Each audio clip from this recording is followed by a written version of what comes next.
We can see there's quite a bit of change between January in 2024 and December in 2023 when we look at these two coastal data sets.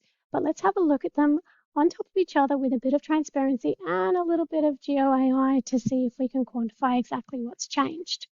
So what I want to do first of all is to change the transparency of this one on the top. I'm going to drop it all the way down, and that allows us to see through the top layer down to the bottom layer and see where this difference is.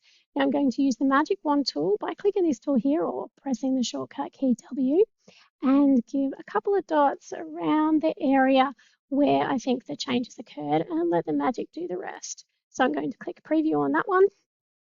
Give it a moment or two and then it will come up with a polygon of change.